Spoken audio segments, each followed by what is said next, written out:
Yes, I know that in a room so full of light that all the lights are missing, but I don't see you with me. Close up the windows, bring the sun to my room. Through the door you've opened, close inside of me the light you see that you met in darkness. Time to say goodbye.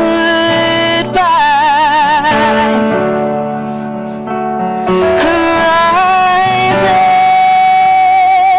are never far. Would I have to find them alone without your light of my own? With you I would go on ships overseas that I now know that don't exist anymore. It's time to say goodbye.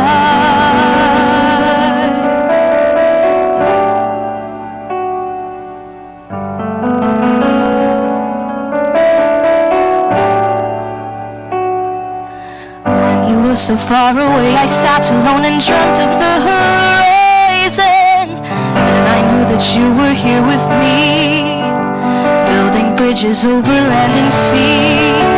Shine a blinding light for you and me, for us to be. Oh, time to say goodbye. Horizons are never far. When I have to, I'd find them alone without your light of my own. With you I would go on ships overseas that I now know they don't exist anymore without your light of my own. With you I would go on ships overseas that I now know they don't exist anymore.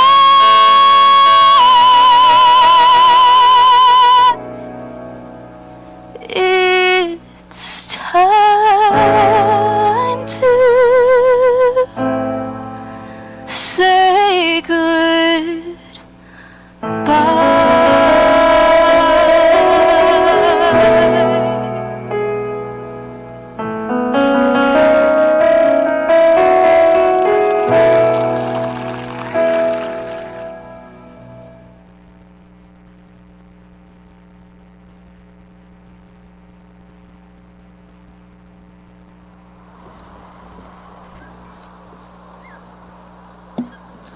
It is my pleasure to introduce Dallas Christian's Salutatorian for the class of 2020, McCartney Kirk.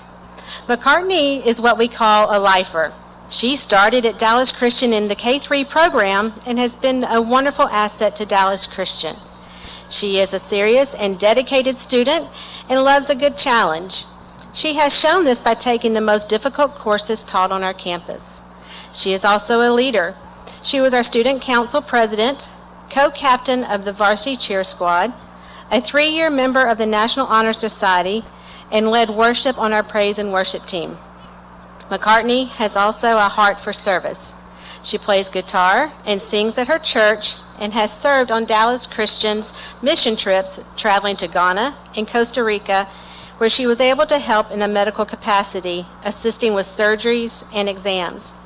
These experiences have shaped her and have helped her to discover her love for helping others. McCartney will be attending Texas A&M University, pursuing a degree in allied health and minoring in Spanish. Her plans are to work in the medical field in some capacity. She is well on her way as she is one of the first of our students to complete our Certified Nursing Assistant program. McCartney is obviously a bright young lady and a hard worker with a desire to help others. I believe she will use her talents and knowledge to make a difference in the lives of others. It is my pleasure to introduce the Salutatorian for the class of 2020, McCartney Kirk.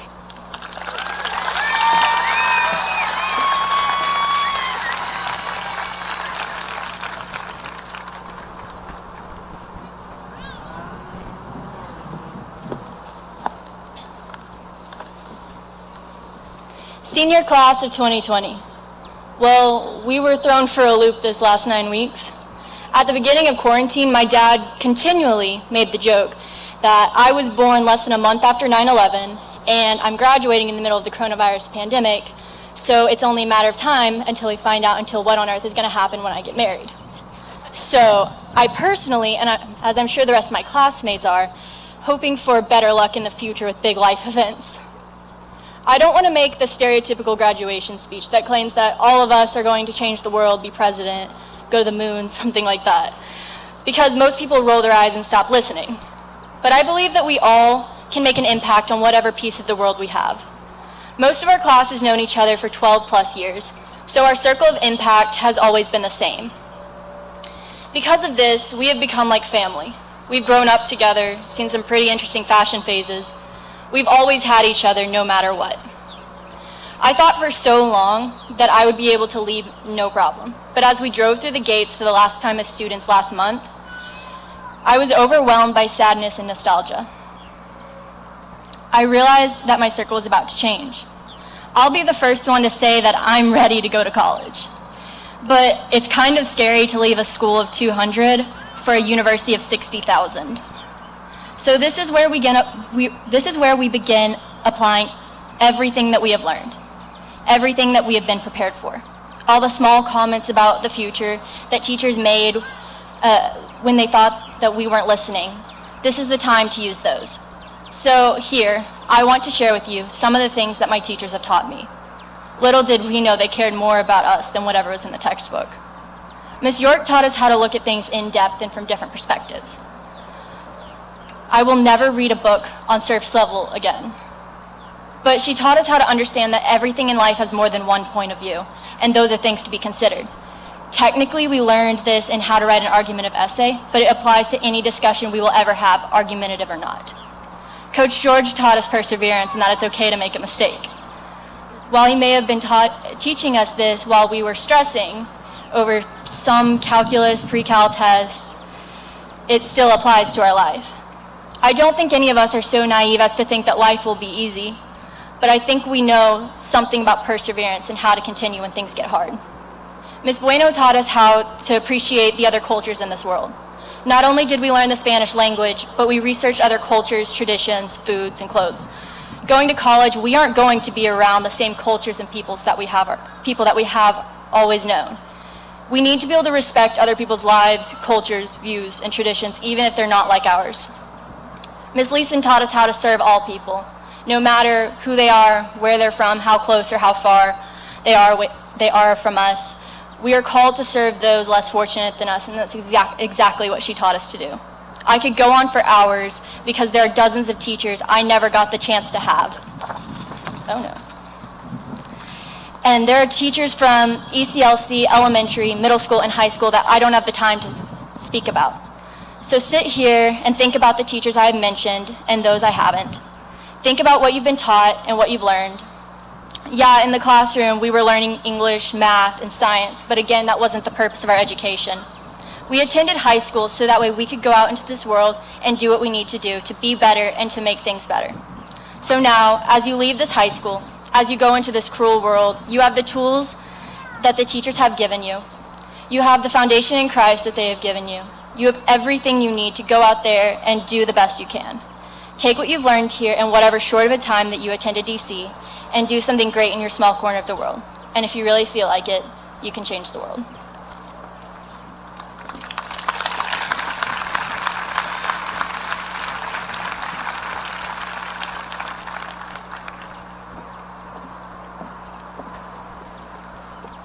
It is now my pleasure to introduce Dallas Christian's Valedictorian for the class of 2020, Jensen Barnett. Like McCartney, Jensen is also a Dallas Christian lifer. He has been a positive light throughout his 15 years with us. Jensen's academic talent is a true talent. One of his teachers said, Jensen is frequently sought out by other students looking for clarification on difficult topics. He is kind and willing to help. Jensen is also a natural leader. He was our student council vice president, a leader on our varsity football and baseball teams, a 3-year member of the National Honor Society, and a 2-year member of our Bible leadership team. Jensen's servant heart has guided him to serve in many areas of the world. He has served in Kenya, Costa Rica, Ghana, and served inner-city students in Houston. Jensen will be attending Texas Christian University, pursuing a degree in business and finance. His plans are to work in international business. Jensen is obviously a smart young man, and I believe he will use his gifts and his talents to glorify God and make the world a better place. It is my pleasure to introduce the valedictorian for the class of 2020, Jensen Barnett.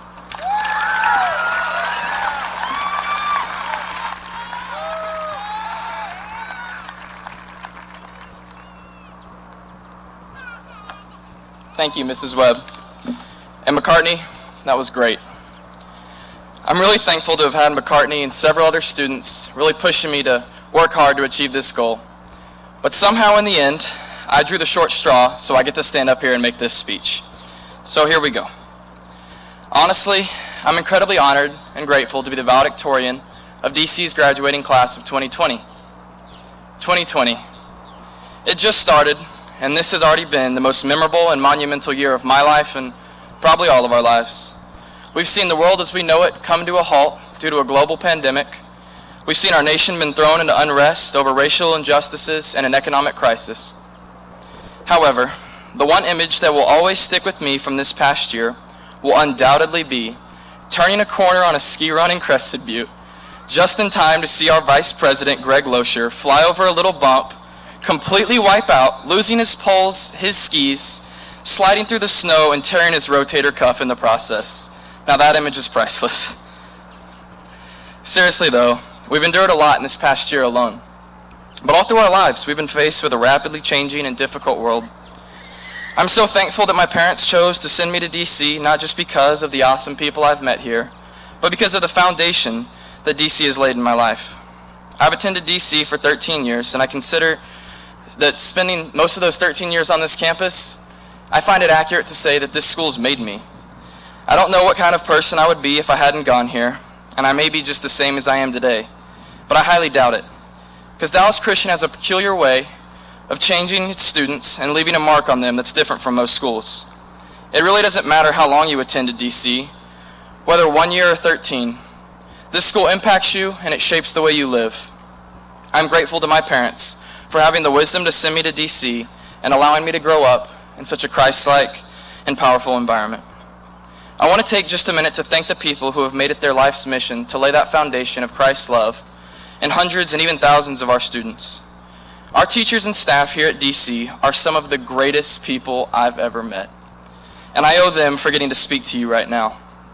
My teachers are experts in their field, but more importantly, they're devoted to teaching us how to live like Christ. I know we've heard it a million times from our teachers, that they're always praying over us and that they're always there for us if we need someone to lean on. And so it kind of becomes monotonous to hear, but how great is that? That these adults, some of whom we barely even know, are taking time to speak with God for us, and they make themselves available not just for tutoring or for workshops, but to sit down and have deep, meaningful conversations. I realize none of them are perfect and we don't always get along, but our teachers are all incredible people. I would also like to thank Mrs. Webb and Dr. King and our entire administrative staff for keeping us students and probably the teachers afloat and creating a great environment for us to grow. I know that this past semester has been really hard and overwhelming on you both, but I would just like to say I think y'all have done a fantastic job given the circumstances, and I'm actually really confident in the leadership here at DC right now and in the future.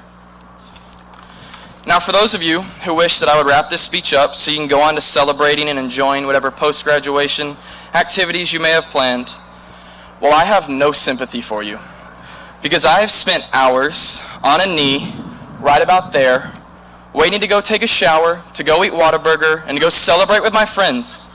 But instead, I was getting lectured on the importance of a strong offensive line.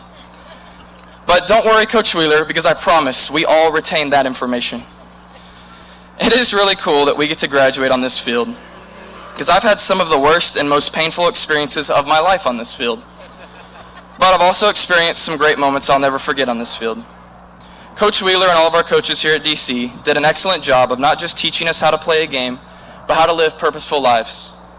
Whenever I came to this field on Friday nights as a kid, it was a glorious time to eat as much barbecue as I could stuff in my face and then go run around for a couple hours down on the practice field. And then I matured into my much cooler self, who would sit over on the wall or on the stands and try to convince girls of just how cool I really was. And then finally, I got my chance to run out of the tunnel and play alongside my brothers, just like we had rehearsed a decade earlier on the practice field. This stadium has seen us grow up from little kids to young men and women, and I think that it's only right that we end our DC journey right here. Now, while we may be ending our DC journey, our life journey is just getting started, which in a time like this is actually pretty intimidating. Life changes in an instant, and I think recently we've all learned that lesson firsthand.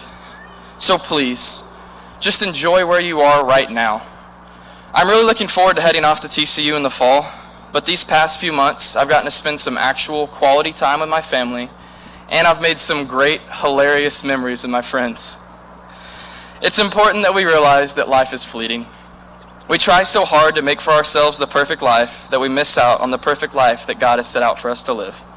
So make the best of what you do have, and don't look for your joy in anything other than Christ. Remember not to grasp too tightly to the material things or comforts of this world, because they'll either change on you or not even matter at the end of your life. What will matter are the people who impacted us, who we impacted, as well as the ways that we've furthered God's kingdom here on earth, and that He has a place for us in His heavenly kingdom above. So to my fellow graduates, enjoy life no matter what curves or bumps you encounter along the way. And remember the foundation that DC has laid for you, and stand firm in the beliefs that we're taught here. And just know that even when we leave DC, this place is one to regroup with peers, teachers, and coaches who not only love us, but are also our eternal brothers and sisters in Christ. I want to end with my closing paragraph I wrote in my final essay this last semester. The prompt asked us to reflect on our time at DC, and the last question on the list of possible topics really made me think. It asked, what stands out to you about DC after your time here? This is my response to that question. And these are all my own ideas, so Miss York, don't start about citations or plagiarism, because that doesn't matter anymore. I said this: there are a million reasons I love DC, and an endless number of words I could use to describe my time here. But the one that makes the most sense to me is family. When I first came to DC in kindergarten, I had no clue that the kids I was sitting around would grow up to become friends who I look at as my family. And I had no idea that my teachers and coaches would be people I not only look up to as mentors, but I actually enjoy spending time with outside the classroom. I saw the love of Christ flowing through those teachers and coaches, and even their discipline when it was needed. Most of all, I found myself surrounded, day in and day out, by people I cared about and who cared about me, people I enjoyed being around, people who taught me both knowledge and wisdom, people I could laugh with or cry with, and people who showed me how to live like Christ. I will always be thankful to have DC as my home, and the people I met here as my family. Thanks.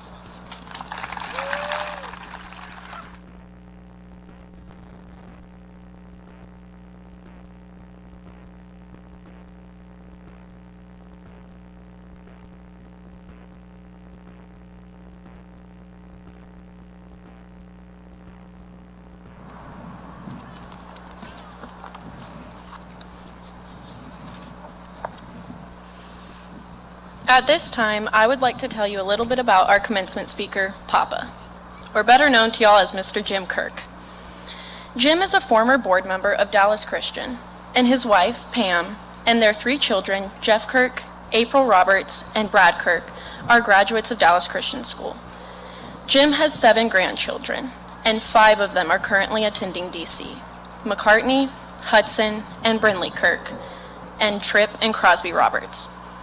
Jim has served as a deacon and praise leader at his church for over 40 years.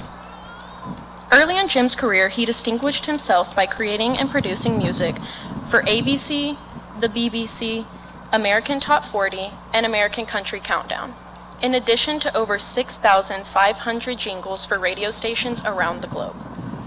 He soon caught the attention of Roy Disney, who hired him in 1975 as creative director for his broadcast production company, TM Productions.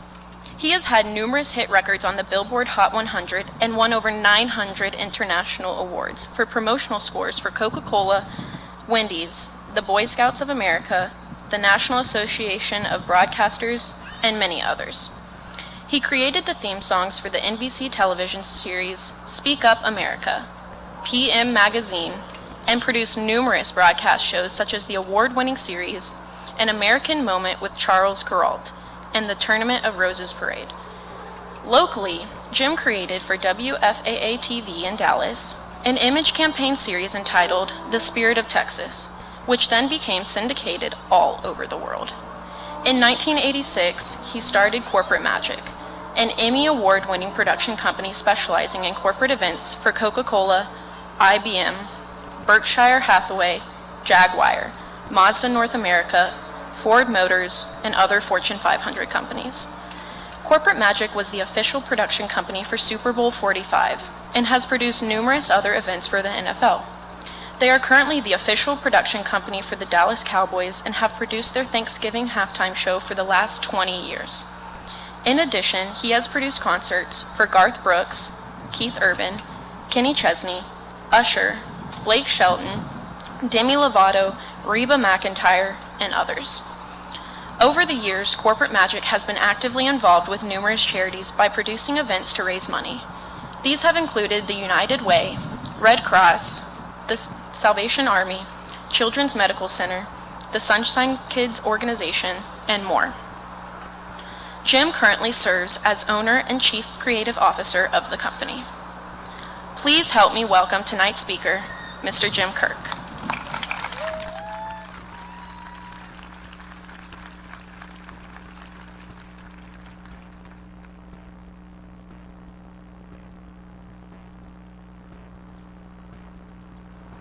Well, thank you, Trinity. That was fantastic. You read that exactly like I wrote it. Perfect. Thank you. Well, good evening to all my fellow grandparents, better known as the old fogies in the crowd, all of us with the gray hair, all the parents, all of the family members, friends, if there are some here, faculty, and administration of this great school, and especially to our honorees right over here, Dallas Christian High School graduation class of 2020. Congratulations, guys. This is your night. Although it's a little different than what you expected, isn't it? I know. This social distancing thing is a pain. But you know, it shows us how resilient we are as human beings, and that we have the ability to find humor in just about anything. I saw a couple of memes on the computer the other day, and one was to you guys. And it said this, it says, your grandparents were called to war. You are called to sit on the couch. You can do this. And then one from a student to their parents that said, and to my parents who said that laying in front of the TV and playing video games all day long would never prepare me for the real world. Checkmate. Hey, nice job. Beautiful song, Maya. That was gorgeous. Nice job, McCartney. Nice job, Jensen. I'm glad you said that we don't care about plagiarism anymore. I can give the rest of my speech now with total confidence. Now, they asked those guys to speak because they earned it, right, Chris? I'm not sure why they asked me. I've got to think that there are probably three reasons. One, I'm free.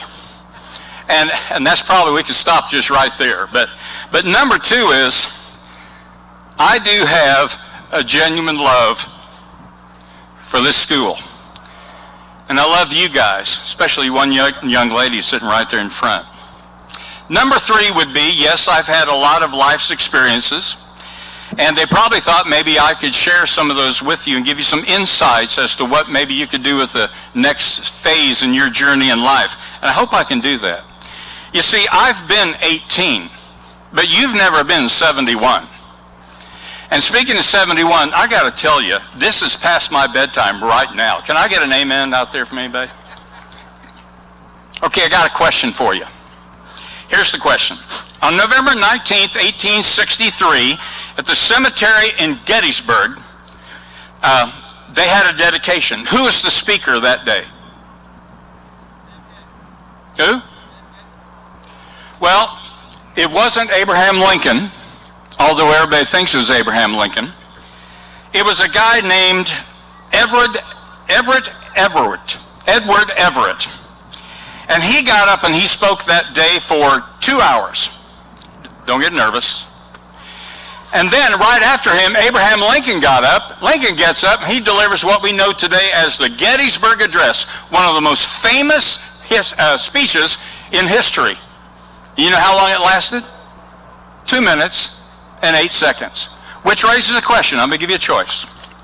Now, you can either have the Everett version of this speech, or you can have the Lincoln version. What do you think? What do you want to have? Huh? Yeah, I thought so. Lincoln. Okay. Well, we'll go with that. Oh, ye of little faith. Here we go. I had prepared this speech, really, when I prepared it, it was about 40 pages long. And my wife, who's a lot smarter than I am, said, Jim, they won't be listening. They're not going to be listening to you anyway. So this morning, I cut practically all of that speech out. Practically all of it. You're welcome.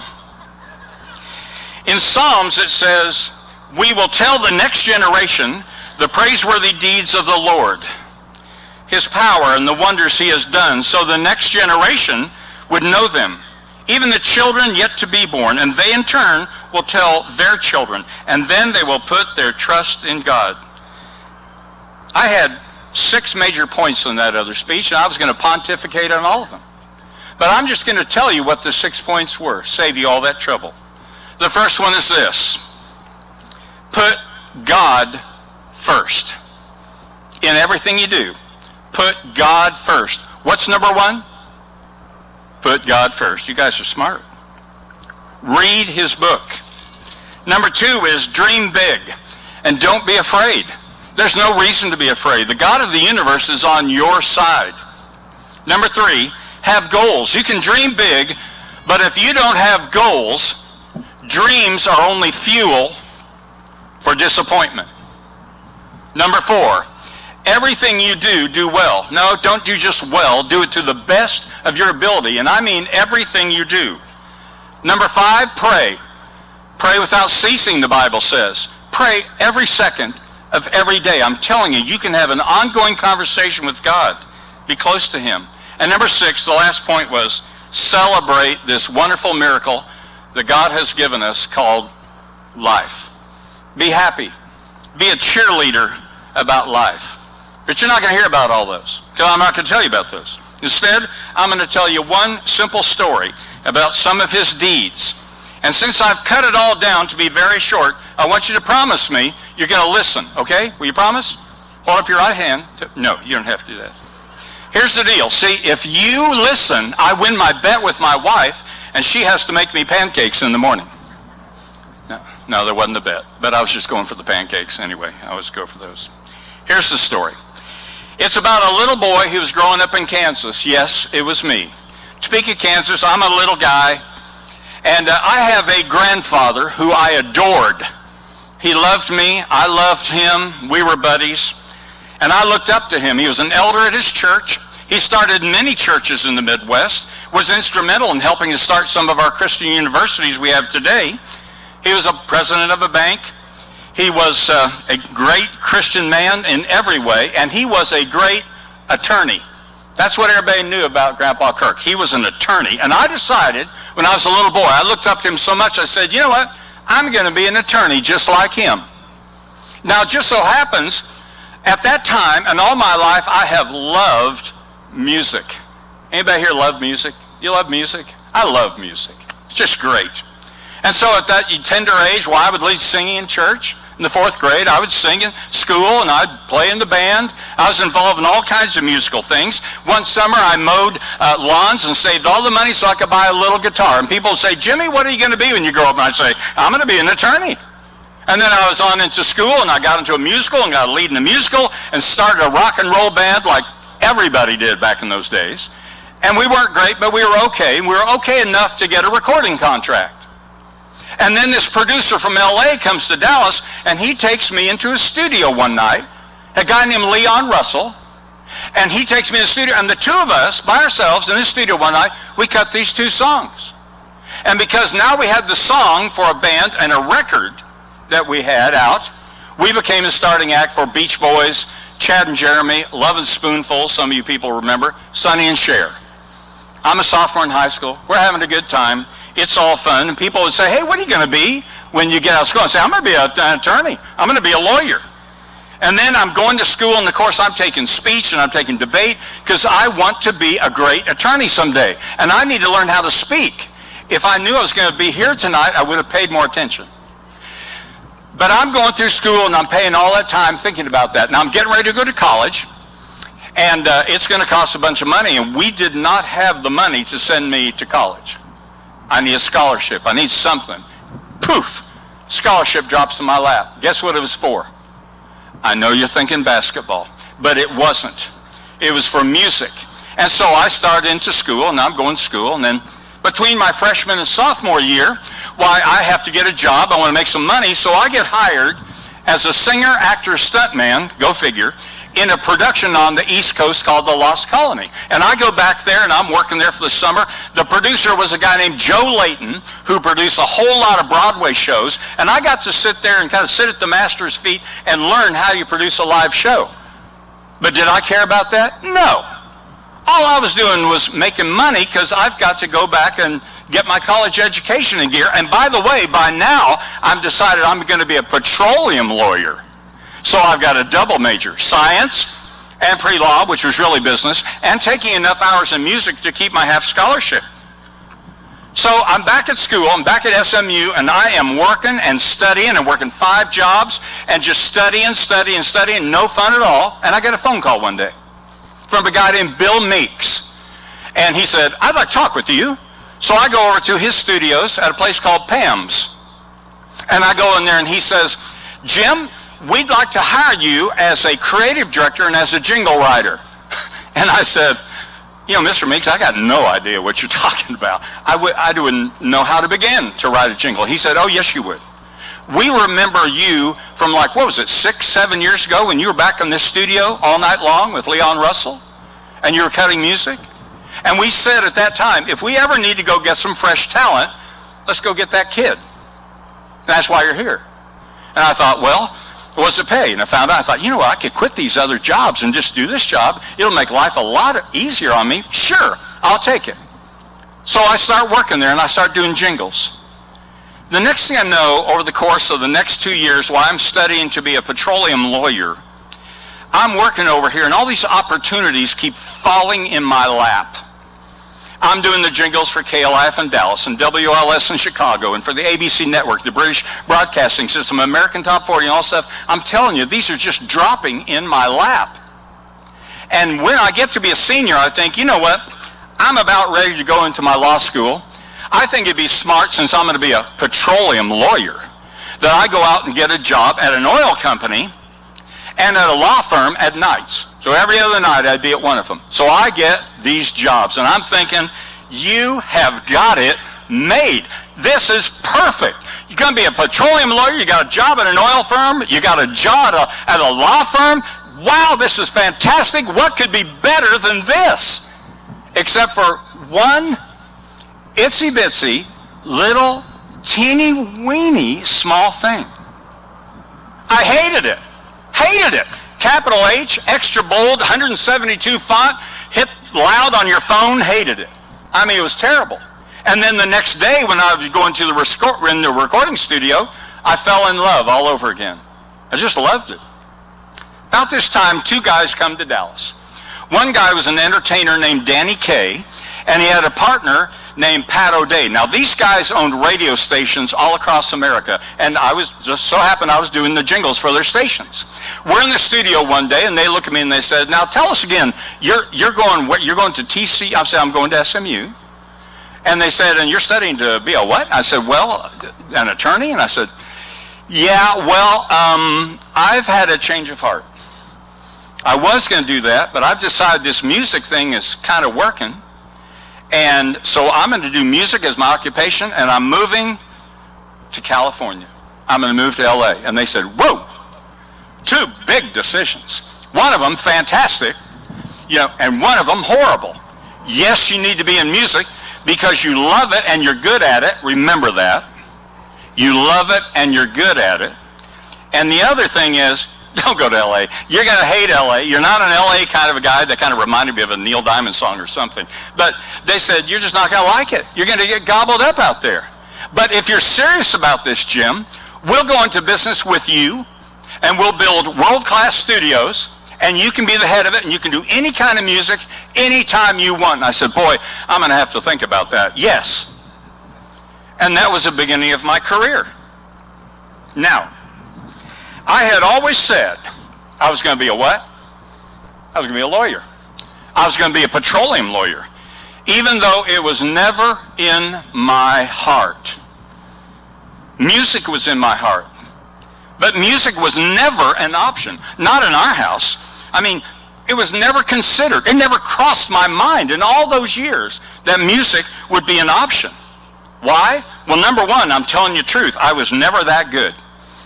All the other kids in school, all the other people around me, they were all better, and I was jealous as could be of them. They could just walk in and do things naturally, and I couldn't. I had to work at it, and I worked very hard.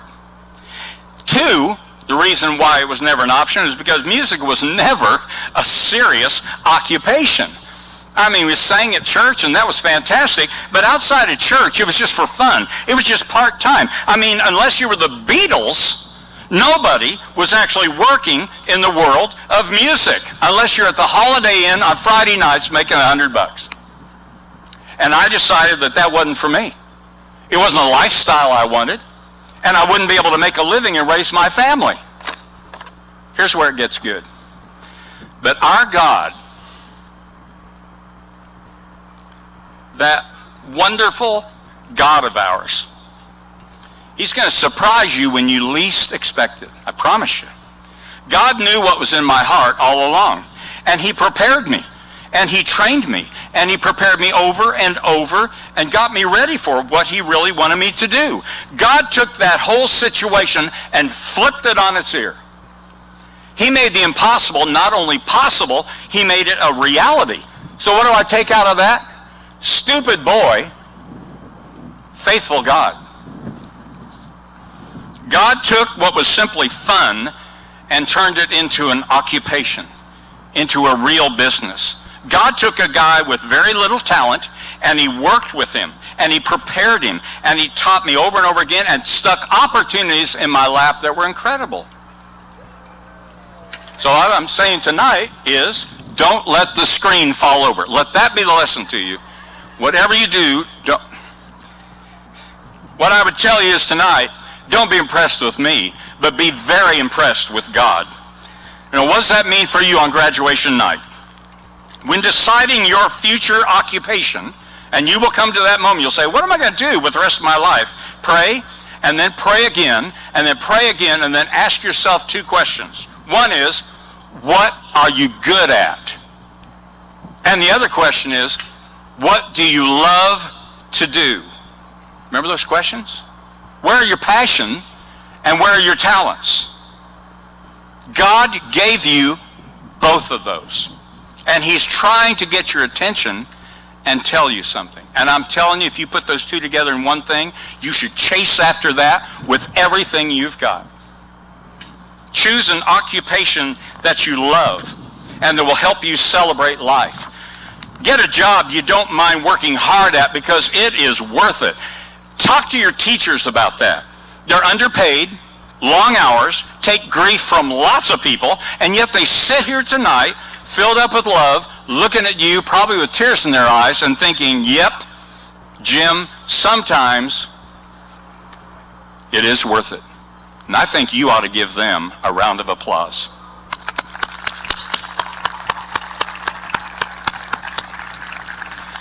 Here's what's really important.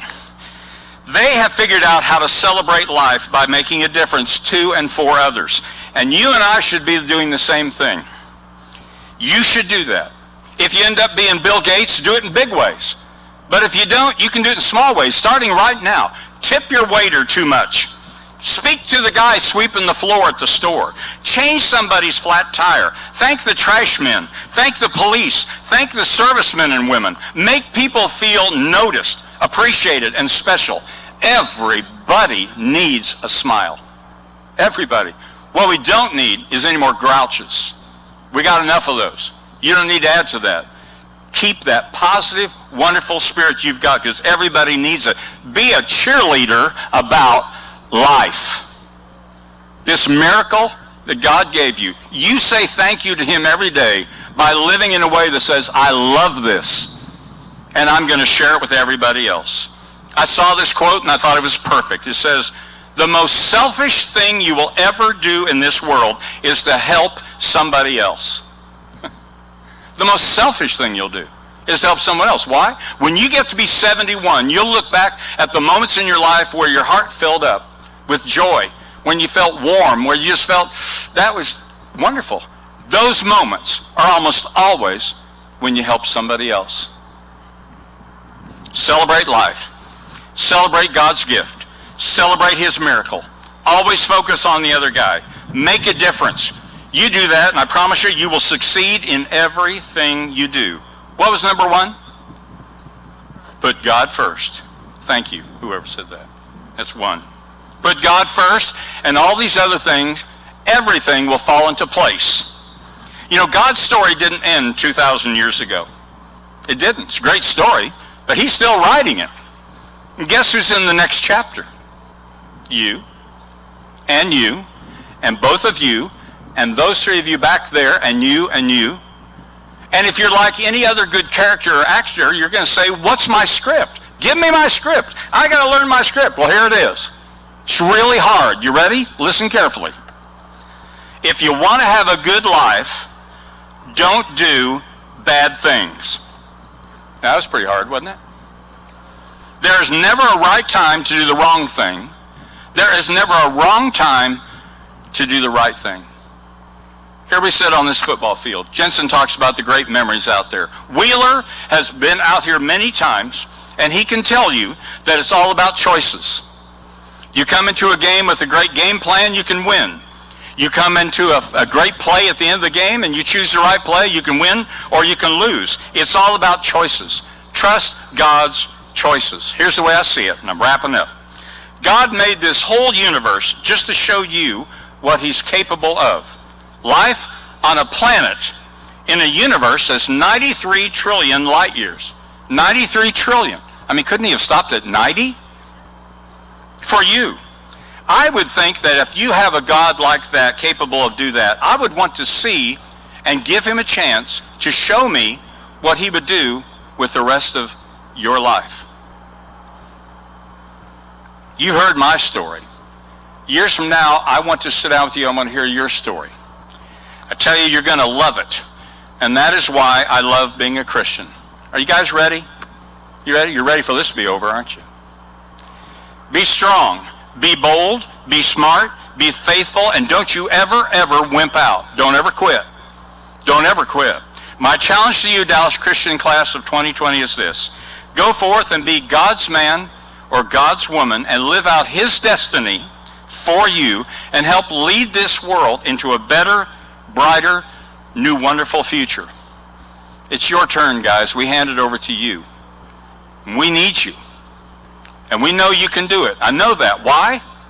Well, because we know how special you are, but also because I read the promise that with God, all things are possible. Thanks for having me.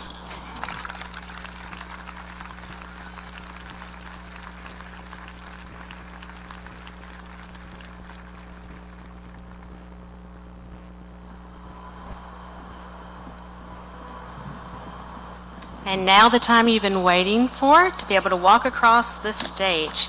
Will the candidates on the first row please rise?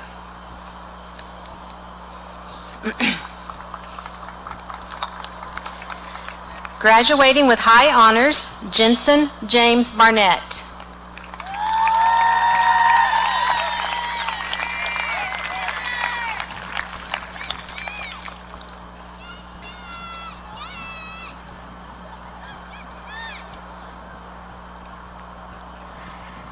Graduating with high honors, Emma McCartney Kirk.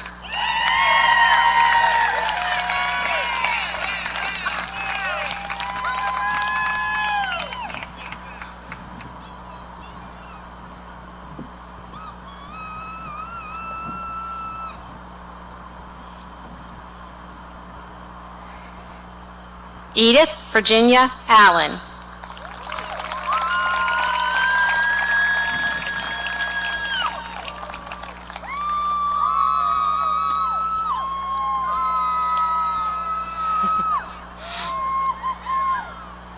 Graduating with honors, Julia Christine Bailey.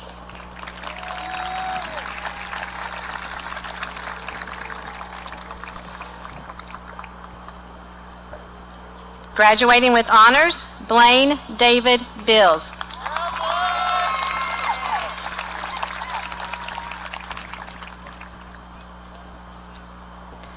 Harrison Franklin Bowman.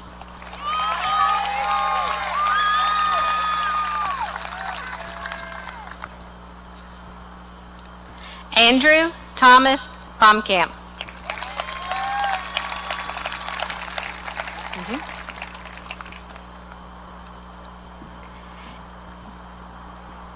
Elliot Kendall Bracy.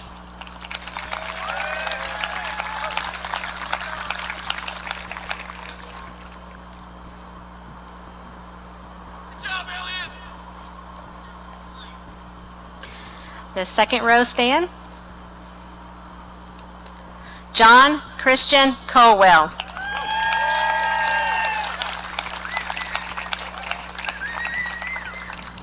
Sterling Grace Cotton.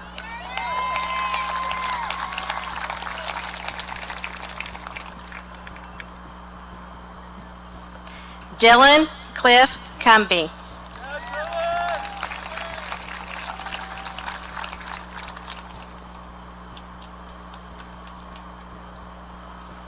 Noah Robert Dayan.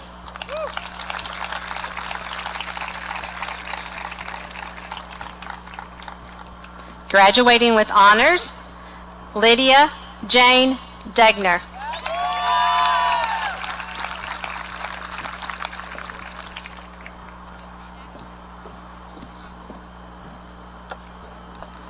Maximus King Gallimore.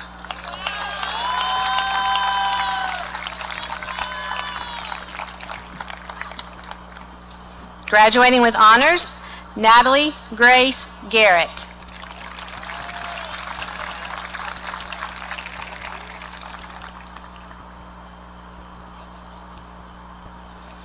Graduating with high honors, Zachary McKay Holland.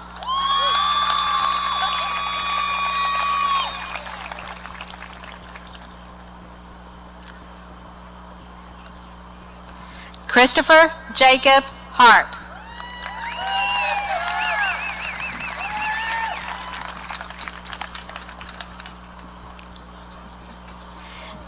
Jewel Janice Howard.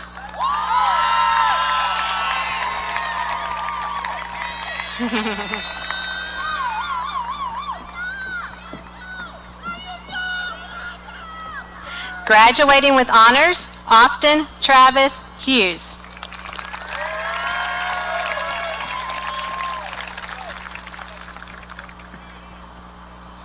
Graduating with high honors, Austin Everett Hunt.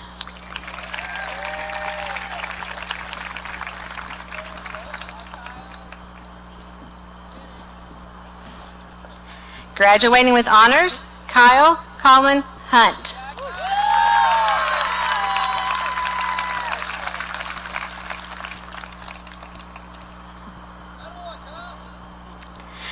Preston Litz Johnson.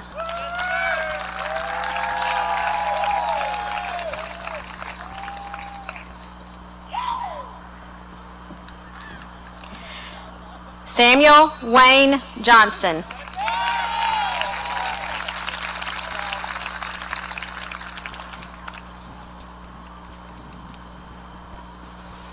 Graduating with high honors, Sophia Elizabeth Lang.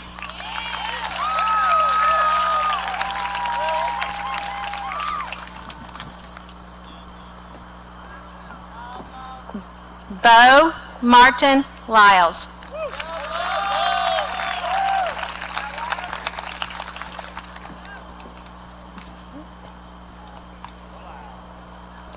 Graduating with honors, Landry Ashton Martin.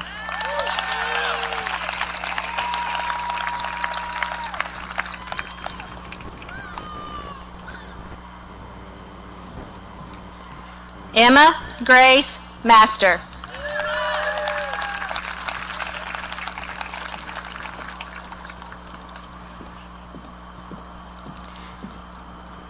Graduating with high honors, Isaac Martin McKee.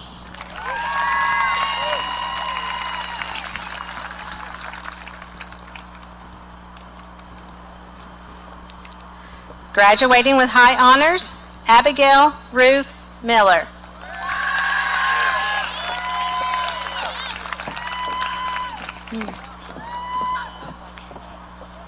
Graduating with high honors, Trinity Lynn Moore.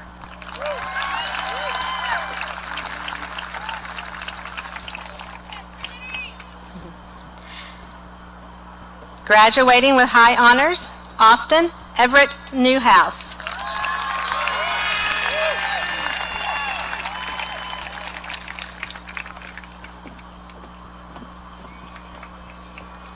Graduating with high honors, Michael Teague Nordsey.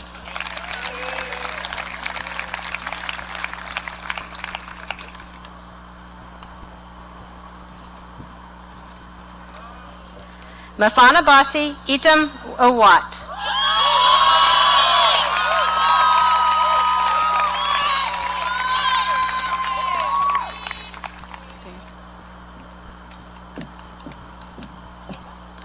Roshan Atul Patel.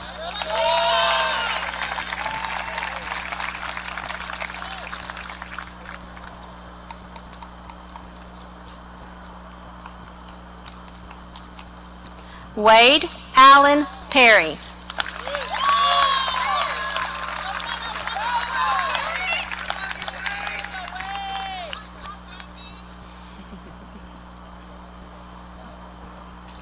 Graduating with high honors, Jack Harrison Platts.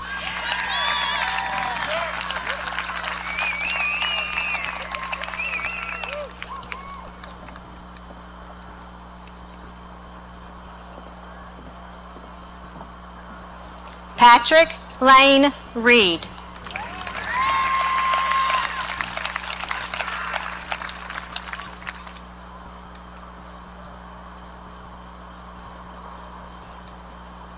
Zachary Lowe Reed.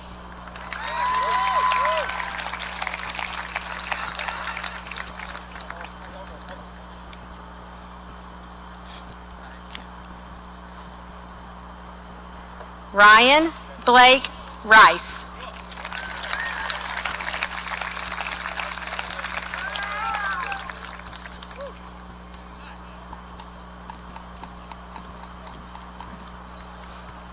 Graduating with high honors, Ashley Grace Somm.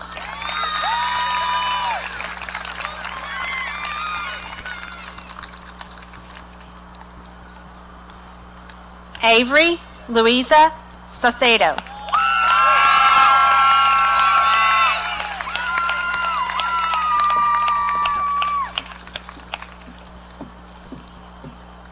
Graduating with high honors, Samantha Lynn Sorrells.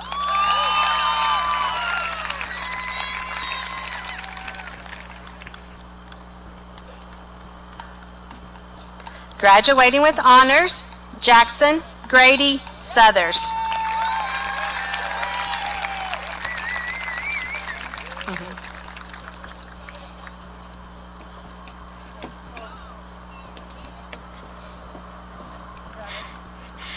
Graduating with honors, Tyler John Sturbins.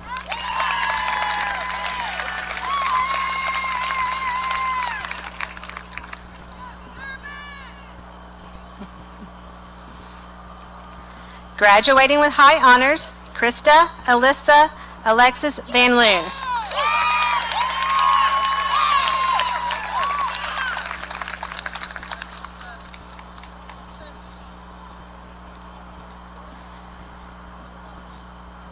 Graduating with honors, Justin Allen Vaught.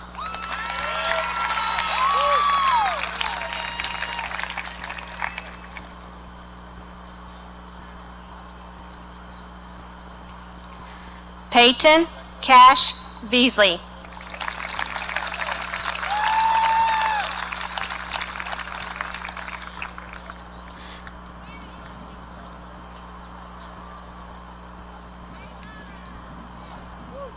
Graduating with high honors, Justin Russell Webb.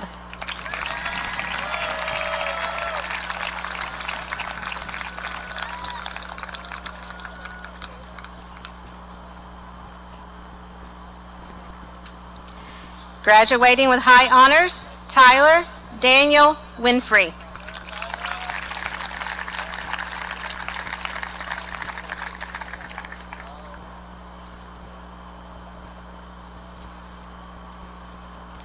Graduating with honors, Catherine Noel Wolfgang.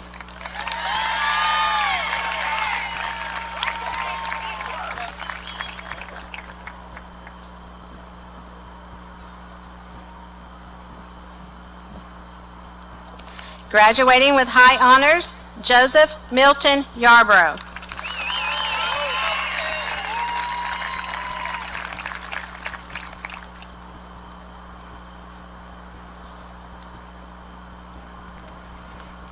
Daniel Patrick York.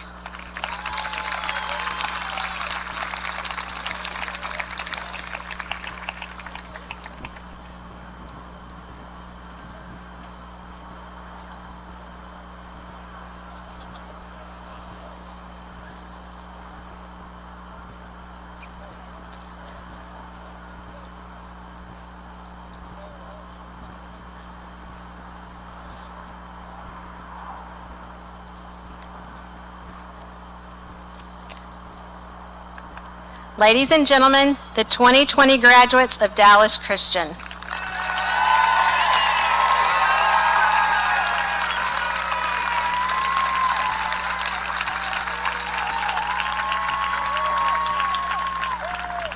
At this time, senior parent Dr. Mark Yarbrough will lead us in the benediction. Following Dr. Yarbrough, our Dean of Students, Mr. Scott, will lead us in the turning of the tassels and the alma mater.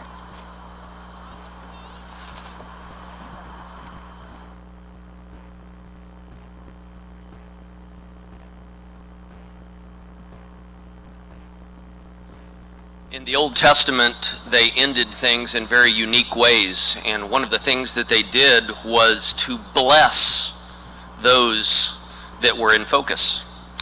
And I'd like to do that here this evening as we have the benediction. In Numbers chapter 6, there's something that is referenced as the Aaronic blessing, and it was where the leaders would bless the people. And here in this context, I want you all to look up here, and I'm going to do something really strange. I'm going to ask all of you to stand where you are. And in Numbers chapter 6, it was a blessing. And I want you to look up there at family and friends and parents and grandparents and relatives, because collectively we are here saying that we love you, we care for you, we're proud of you, and we leave you with this blessing. The Lord bless you and keep you. The Lord make his face shine upon you and give you peace, and give you peace, and give you peace forever. The Lord be gracious to you. The Lord turn his face toward you and give you peace, and give you peace, and give you peace forever, and give you peace. Smile. And give you peace, and give you peace forever. In Jesus' name, amen. You may be seated.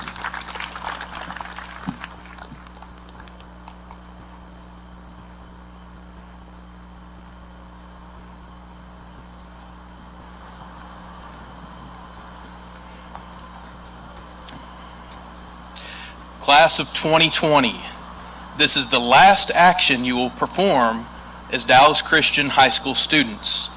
And these are the last instructions you'll ever receive from me. I know.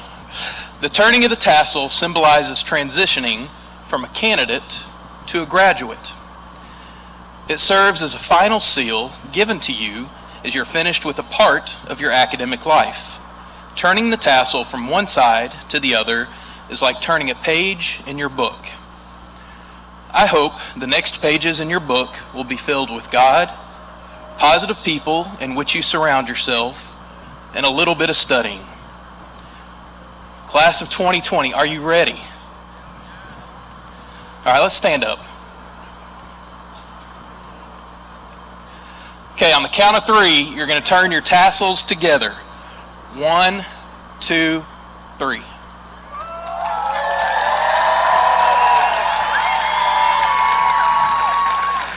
Congratulations, class of 2020. We're going to let the senior cheerleaders sing us out with the final alma mater. How about that? You need me to do it? You don't want to hear me sing? Huh? Hail, Christ.